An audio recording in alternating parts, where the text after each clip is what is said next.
പാലക്കാട്ട് UDF സ്ഥാനാർത്ഥി Ramesh പിഷാരടിയെ BJP പ്രവർത്തകർ തടഞ്ഞ സംഭവത്തിൽ പ്രതിഷേധം വ്യാപകമാവുകയാണ്. വടക്കന്തറയിൽ വോട്ട് അഭ്യർത്ഥിക്കുന്നതിനിടെയായിരുന്നു ഇന്നലെ ഒരു കൂട്ടം സ്ത്രീകൾ രമേശ് പിഷാരടിയെ തടഞ്ഞത്.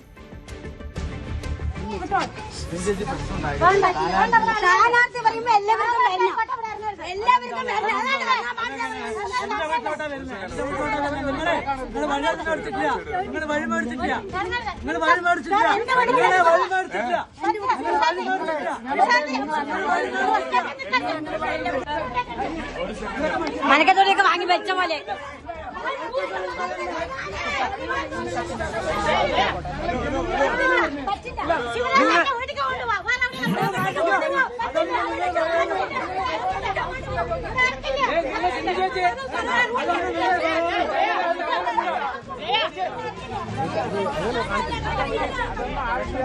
എന്നാൽ സംഭവം തെരഞ്ഞെടുപ്പ് പ്രചാരണ വിഷയമാക്കുകയാണ് കോൺഗ്രസ്. പിഷാരടിക്കെതിരായി BJP പ്രവർത്തകരുടെ പ്രതിഷേധത്തെ ന്യായീകരിച്ചുകൊണ്ട് BJP സ്ഥാനാർത്ഥി ശോഭാ സുരേന്ദ്രനും രംഗത്ത് വന്നു. ഇത്രയും നീചമായ നികൃഷ്ടമായ രീതിയിൽ അച്ഛനും അമ്മയും ഇല്ലാത്ത ഒരാളാണ് ഞാനെന്നും എനിക്ക് വേണ്ടി പറയാൻ ആരുമില്ലെന്നും എന്നെ ക്രൂരമായിട്ട് പീഡിപ്പിക്കപ്പെട്ടിട്ടുണ്ടെന്നും ഞാൻ പീഡനത്തിന് വിധേയമാകുന്ന മുറിയിൽ വെച്ചുകൊണ്ട് വീഡിയോ കോൾ വിളിച്ച് ആശാൻ ഷാഫി പറമ്പിലിന് എന്നെ കാണിച്ചു കൊടുക്കുകയായിരുന്നു പ്രക്ഷോഭം എന്ന് പറഞ്ഞതിന് ശേഷം അത് ചർച്ച നടക്കുന്ന ഈ പാലക്കാടിന്റെ മണ്ണിൽ വ്യക്തിപരമായിട്ടാണ് ഓരോരുത്തരുടെയും വിഷയം കാണേണ്ടത് എന്നാണോ ഒരു സ്ഥാനാർത്ഥി പറയേണ്ടത്? അങ്ങനെയാണോ ഒരു സ്ഥാനാർത്ഥി പ്രതികരിക്കേണ്ടത്? അപ്പൊ സ്ഥാനാർത്ഥിയുടെ നാക്ക് സൂക്ഷിച്ച് സ്ഥാനാർത്ഥി ഉപയോഗിച്ചാൽ സ്ഥാനാർത്ഥിക്ക് സുഗമമായിട്ട് ഈ പ്രവർത്തനവുമായിട്ട് മുന്നോട്ട് പോകാം എന്ന് മാത്രമേ ആ വിഷയത്തെക്കുറിച്ച് എനിക്ക് പറയാനുള്ളൂ. അമ്മമാർ എന്ത് നടപടി സ്വീകരിക്കും, അമ്മമാർ എങ്ങനെ പ്രതികരിക്കും എന്നതിന്റെ മൊത്തത്തിലുള്ള ഉത്തരവാദിത്തം ഏറ്റെടുക്കുന്ന ഒരു ജോലിയല്ല എനിക്കുള്ളത്. പക്ഷെ ഒരു കാര്യം ഞാൻ പറയാം, സ്ത്രീയെ അപമാനിച്ചാൽ രാഹുൽ മാങ്കൂട്ടം എത്ര സ്ത്രീകളെ അപമാനിച്ചു, എത്ര സ്ത്രീകളെ പീഡിപ്പിച്ചു, എത്ര സ്ത്രീകൾക്ക് ഇവിടെ മാനഹാനി ഉണ്ടാക്കി, കേരളത്തിന് അപമാനമുണ്ടാക്കി, പാലക്കാടിന് അപമാനമുണ്ടാക്കി. എന്ത് നടപടി ഉണ്ടായി? എന്താ ഉണ്ടായത്? എന്തെങ്കിലും നടപടി ഉണ്ടായോ? അപ്പൊ അതുകൊണ്ട് നിങ്ങൾ ദയവ് ചെയ്ത് ബലാത്സംഗ വീരന്മാർക്ക് സപ്പോർട്ട് കൊടുക്കുന്നവരുടെ അവർക്ക് വേണ്ടിയിട്ടുള്ള ചോദ്യങ്ങളുമായിട്ട് എന്റെ അരികിലേക്ക് വരണ്ട. ബാക്കി മറ്റു കാര്യങ്ങൾ എന്ത് വേണമെങ്കിലും നിങ്ങൾക്ക് ചോദിക്കാം.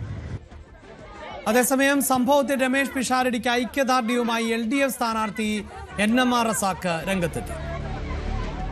പ്രിയമുള്ള പാലക്കാട്ടിലെ ജനാധിപത്യ മതേതര വിശ്വാസികളെ, വോട്ടർമാരെ, ഇന്ന് പാലക്കാട് നഗരത്തിൽ UDFന്റെ സ്ഥാനാർത്ഥി ഒരു സ്ഥലത്ത് പര്യടനത്തിന് പോയ സമയത്ത് അവിടെ വേറൊരു പാർട്ടിയിൽപ്പെട്ട കുറച്ചുപേരെ തടയുകയും തടഞ്ഞിട്ട് അദ്ദേഹത്തിന് തിരിച്ചയക്കുകയൊക്കെ ചെയ്തിരുന്നു.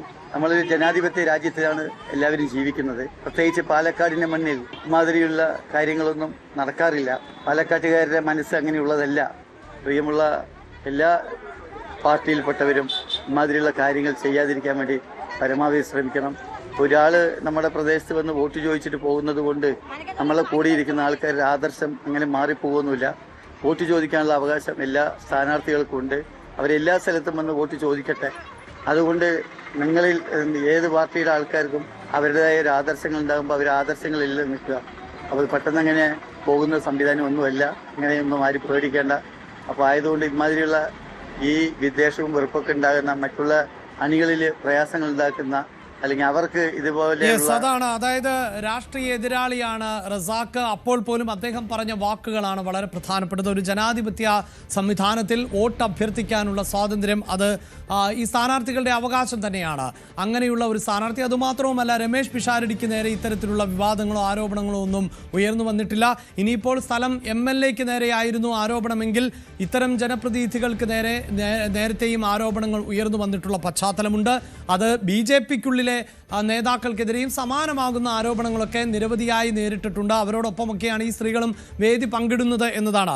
CV അനുമോദിത, ഒട്ടേറെ നേതാക്കൾ, ദേശീയ തലത്തിലടക്കമുള്ള നേതാക്കൾ BJPയിലും ഈ ആരോപണങ്ങളൊക്കെ നേരിടുന്നുണ്ട്. പക്ഷേ ഒരു ജനാധിപത്യ സംവിധാനത്തിൽ ഒരു സ്ഥാനാർത്ഥിയായി രംഗത്ത് വന്നിട്ടുള്ള രമേശ് പിഷാരടി, അദ്ദേഹം വിജയിക്കുകയോ തോൽക്കുകയോ എന്തുമാകട്ടെ, അതൊക്കെ മറ്റു കാര്യങ്ങൾ. പക്ഷേ അദ്ദേഹത്തെ ആ വഴിയിൽ, അതിപ്പോൾ ഒരു വീട്ടിലാണെങ്കിൽ അവരുടെ സ്വകാര്യതയാണ്, വേണമെങ്കിൽ ഇറങ്ങി പോകാൻ പറയാം. ഇതൊരു വഴിയിൽ തടയുക, അതും ഈ സ്ത്രീയും ഒരു ജനപ്രതിനിധി എന്നാണല്ലോ മനസ്സിലാക്കാൻ സാധിക്കുന്നത്. അതേത് തരത്തിലാണ് ഇപ്പോൾ ചർച്ച ചെയ്യപ്പെടുന്നത്?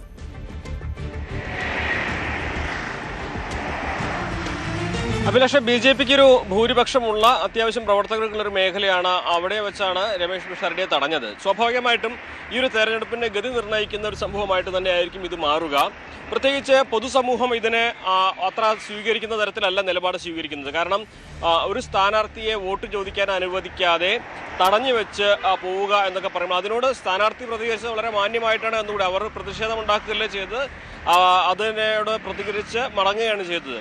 അപ്പോൾ സ്വാഭാവികമായിട്ടും BJPയെ സംബന്ധിച്ച് അവരുടെ വൈകാരികമായിട്ടുള്ള ഈ ഒരു പ്രതികരണം ഒരുപക്ഷെ തെരഞ്ഞെടുപ്പിൽ അവർക്ക് വലിയ ദോഷം ചെയ്യുന്ന സാഹചര്യം തീർക്കുമെന്ന് നമുക്ക് വിലയിരുത്തേണ്ടി വരും.